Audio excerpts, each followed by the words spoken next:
338장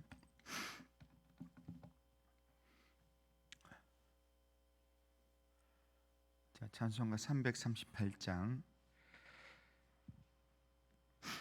내 주를 가까이 하게 함은 십자가 짐 같은 고생이나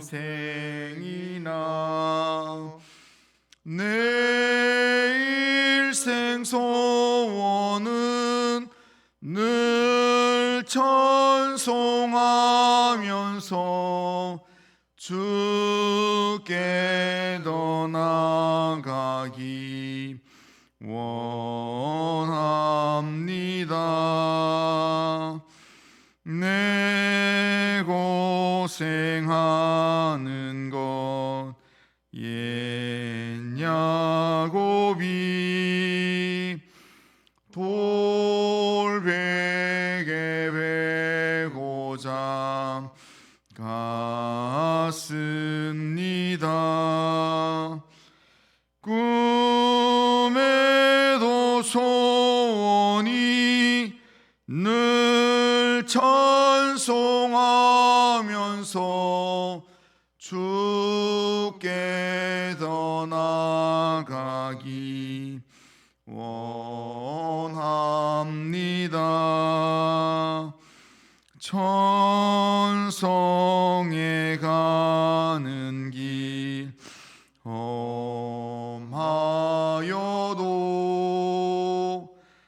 생명길 되나니 은혜로다. 천사 날 부르니 늘 찬송하면서 주께 더 나아가기 원합니다. 야곱이 잠 깨어 일어난 후 돌단을 쌓은 것 본받아서 숨질 때 되도록 늘 찬송하면서 주께 더 나아가기 원합니다.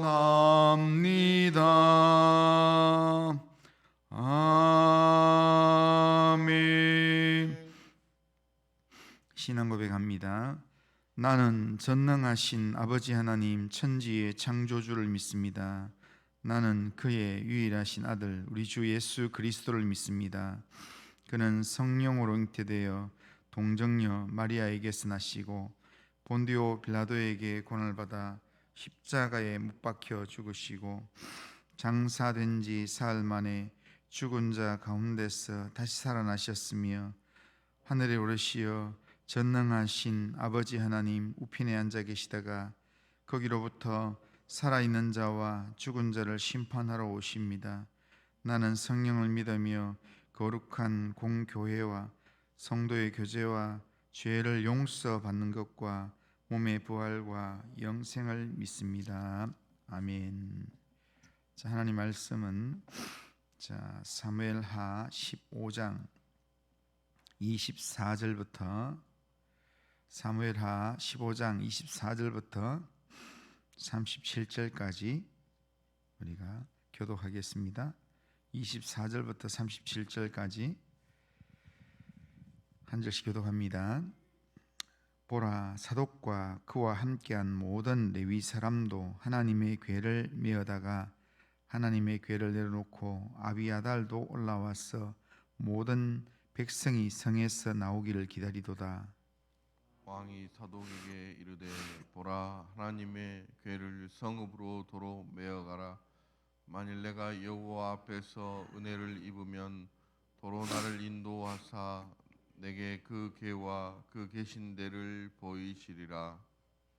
그러나 그가 이와 같이 말씀하기를 내가 너를 기뻐하지 아니한다 하시면 종이 여기 있사오니 선히 여기시는 대로 내가 내게 행하시옵소서 하리라.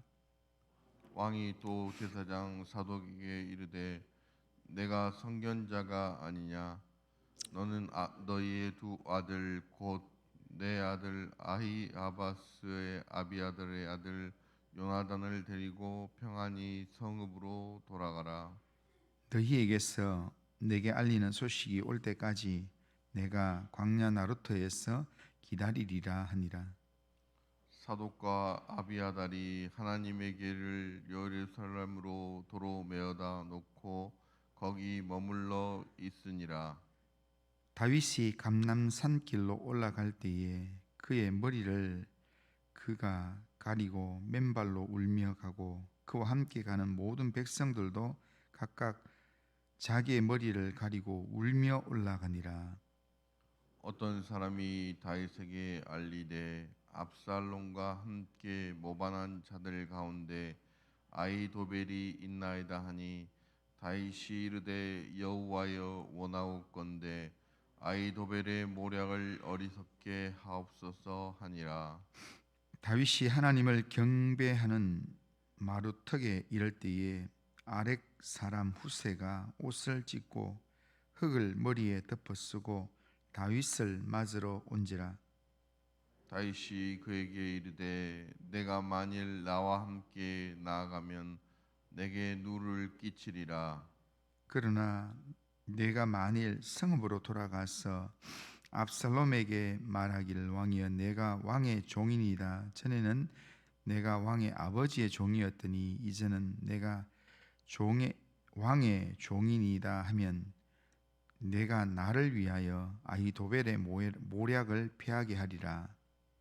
사독과 아비아달 두 제사장이 너와 함께 거기 있지 아니하냐. 내가 왕의 궁중에서 무엇을 듣든지 사독과 아비아달 두 제사장에게 알리라. 그들의 두 아들 곧 사독의 아히마스와 아비아달의 요나단이 그들과 함께 거기 있나니 너희가 듣는 모든 것을 그들 편에 내게 소식을 알릴지니라 하는지라. 다윗의 친구 후세가 곧 성읍으로 들어가고 압살롬도 예루살렘에 들어갔더라. 아멘. 아멘. 자, 오늘 우리가 읽은 이 내용은 제사장 사독과 아비아달 그리고 법궤를 메고 온 레위 사람들 그리고 아렉 사람 후세가 지금 압살롬의 반역으로 도망하는 다윗을 따라가려고 그렇게 나섰지만 다윗이 그들을 다시 예루살렘으로 압살롬에게로 다시 다 돌려보내는 그런 내용입니다. 제사장 사독은 다윗 왕이 예루살렘을 떠나니까 하나님의 언약궤도 당연히 왕을 따라가서 왕 곁에 있어야 되겠다 생각하고 이 하나님의 궤를 메고 다윗을 따라왔습니다. 사독이 레위 사람들과 함께 하나님의 궤를 메고 왔을 때 그때 다윗이 제사장 사독과 아비아달에게 언약궤를 메고 다시 성 안으로 들어가서 예루살렘 돌아가라 라고 명령을 합니다. 25절에 보면 왕이 사독에게 이르되 보라 하나님의 궤를 성읍으로 도로 메어가라. 만일 내가 여호와 앞에 은혜를 입으면 도로 나를 인도하사 내게 그 궤와 그 계신 데를 보이시리라. 그렇게 말씀합니다.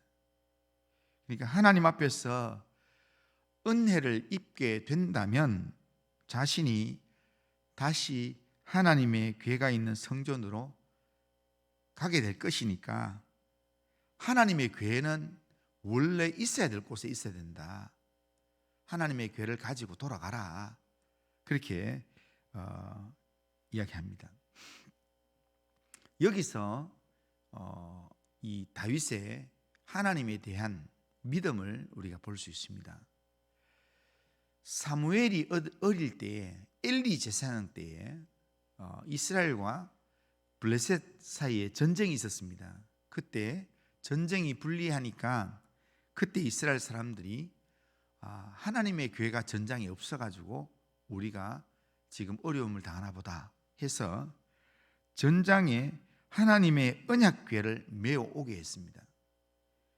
하나님의 교회가 전쟁터에 나오자 그들은 모두가 다 환호를 하면서 하나님의 언약궤가 이제 우리와 함께하기 때문에, 그렇기 때문에 전쟁은 이제 우리가 충분히 이길 수 있다 이렇게 생각했는데, 그날 그 전쟁에서 아주 참담할 정도로 패하게 되었습니다. 이스라엘이 패하게 되었고, 그리고 하나님의 언약궤는 블레셋 군대에게 뺏기게 되었고, 그리고 그때 하나님의 언약궤를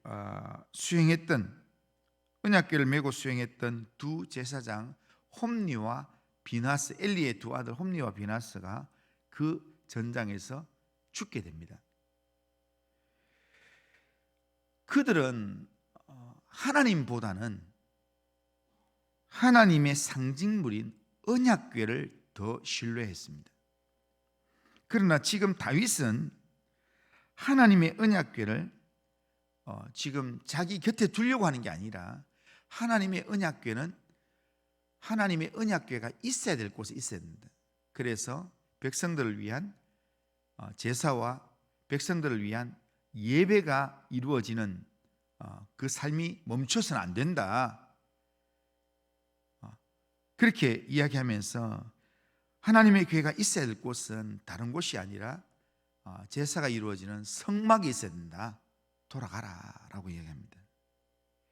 그러면서 여기에 다윗의 믿음이 표현되어 있는 게, 언약궤는 나와 함께 하지 않고 성막이 있는 곳에 있더라도 하나님이 지금 나와 함께 하시고 하나님의 은혜가 나와 함께 하시면 내가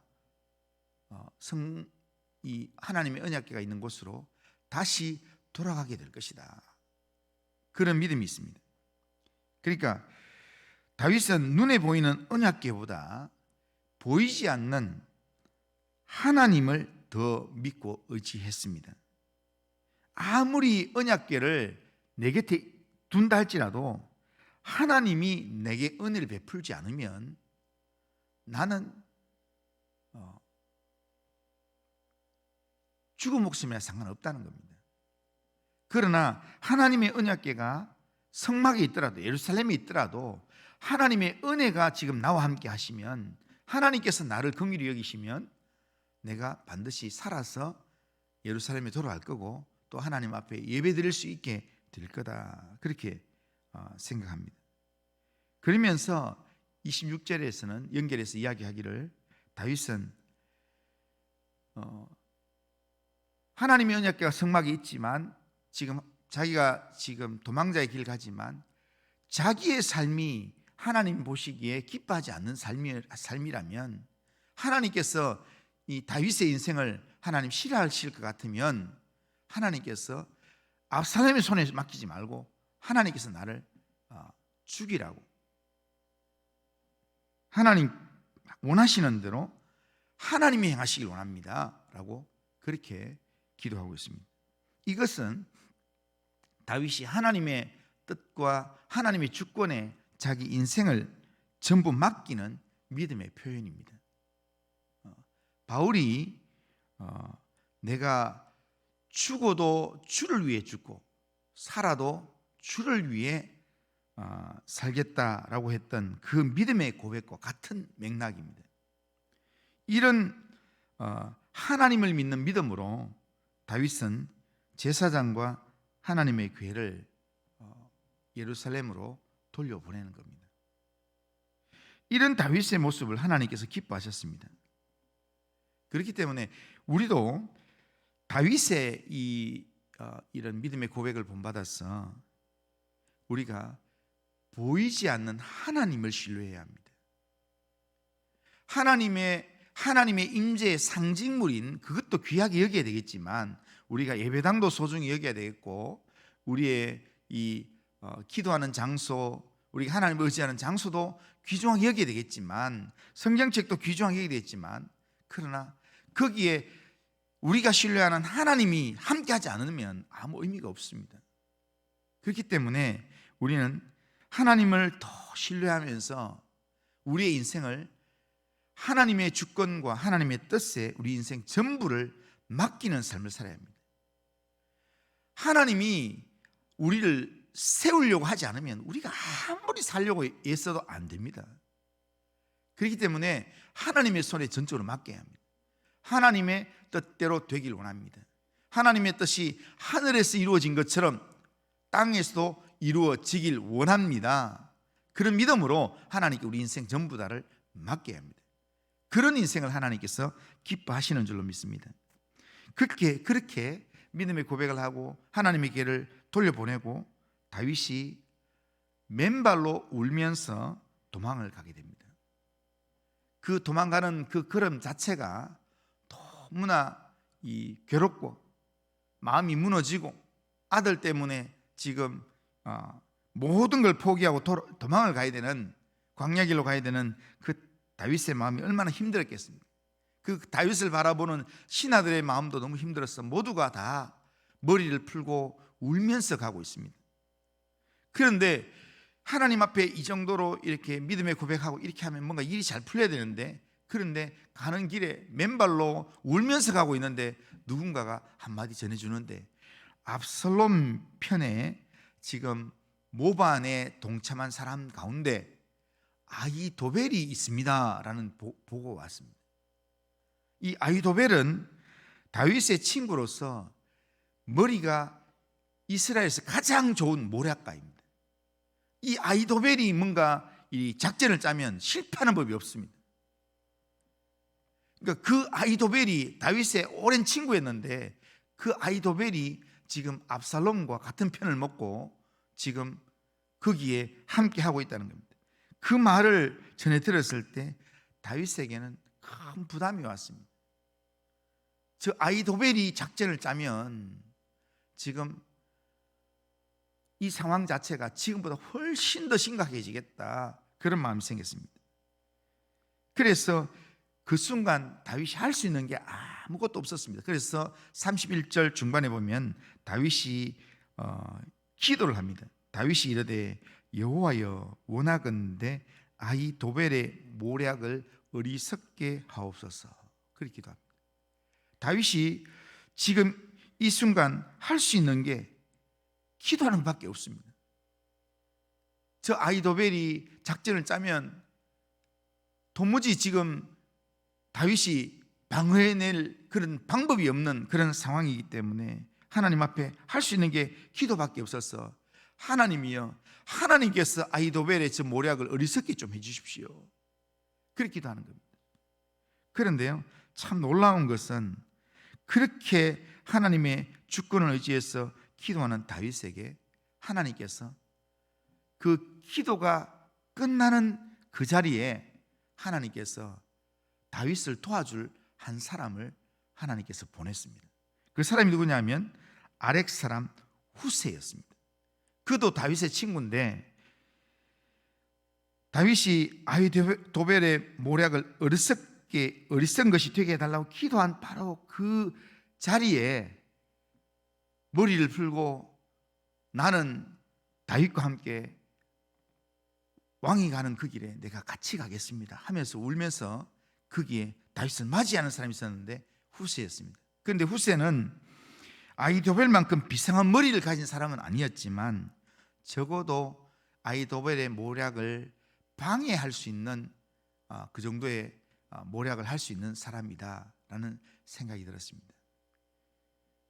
다윗이 기도하고 하나님께서 이 아히도벨의 모략을 어리석게 해주십시오라고 기도하고 난 다음에 하나님이 딱 보내주신 그 사람을 볼 때 이 사람이면 하나님이 사용할 수 있겠다, 그런 마음이 왔습니다. 그래서 이 아히도벨 모략을 막기 위해서 이 후세를 압살롬 진영으로, 네가 나 도와줄게, 네가 압살롬한테 가서 그의 신하가 되어서 그 밑에서 작전을 짜주는 게 네가 진짜 나를 도와주는 거다. 그리고는 후세를 압살롬 진영으로 돌려보내는 겁니다. 그런데 이 후세가 실제로는 아히도벨과 이 모략사의 이 머리 사용이나 작전상에서는 비교가 되지 않는데, 하나님께서 특별히 후세에게 특별하게 은혜를 주셔서 압살롬이 이 다윗을 공격하기 위한 작전을 낼 때에, 그때 이 아히도벨과 후세가 다른 의견을 냅니다. 아히도벨대로 했다면 다윗은 죽었습니다. 그런데 하나님께서 후세의 말을 힘을 실어 주셔가지고 압살롬이 그 말을 듣게 만들었습니다. 그래서 결국에는 다윗이 살게 되고, 결국 아히도벨은 자기가 그래도 이스라엘에서 머리가 제일 좋은 사람이고 작전을 제일 잘 짜는 사람인데, 압살롬 자기 친구를 배반하고 압살롬을 돕기 위해서 갔는데 압살롬이 자기 말 안 들어주니까 너무 속상해서, 그리고는 이 아히도벨은 결국 압살롬의 진영에서 나와서 결국 스스로 목숨을 끊게 됩니다. 다윗에게